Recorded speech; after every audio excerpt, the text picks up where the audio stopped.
Une bijouterie de luxe suisse liée à la femme la plus riche d'Afrique, Isabel dos Santos, a déposé son bilan.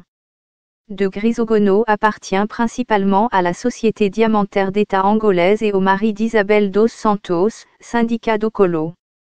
Des documents récemment divulgués montrent qu'un prêt pour acheter le bijoutier a coûté des millions de dollars au gouvernement angolais. La fille d'Eduardo dos Santos nie les allégations selon lesquelles elle s'est enrichie par le biais d'accords de corruption lorsque son père était président de l'Angola.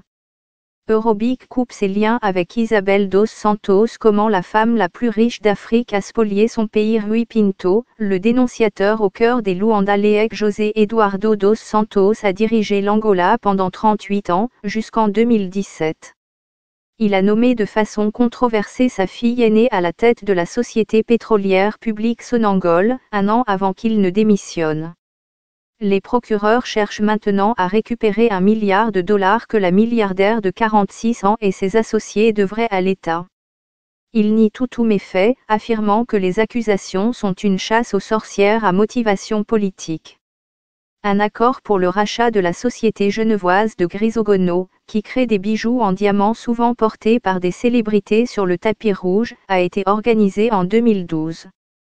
L'équipe de BBC Panorama, ainsi que d'autres médias, ont publié des révélations connues sous le nom de Luandaleek sur l'accord au début du mois, montrant comment il bénéficiait au mari de Madame dos Santos. L'accord était censé être un partenariat à 50-50 entre lui et Sodiam, la société diamantaire d'État angolaise. Mais les documents montrent que 18 mois après l'accord, la Sodiam avait investi $79 millions dans le partenariat, alors que Syndicat Dokolo n'avait investi que $4 millions. La Sodiam lui a également accordé une commission de $5 millions pour avoir négocié l'accord, de sorte qu'il n'a pas eu à utiliser son propre argent. Les documents révèlent comment Sodiam a emprunté tout l'argent d'une banque privée dont Madame dos Santos est le plus gros actionnaire. Sodiam doit payer un intérêt de 9% et le prêt a été garanti par un décret présidentiel de son père, de sorte que la banque ne peut pas être perdante. Au moment où la Sodiam remboursera les prêts, elle aura perdu plus de $200 millions, a déclaré le directeur général de l'entreprise à Panorama.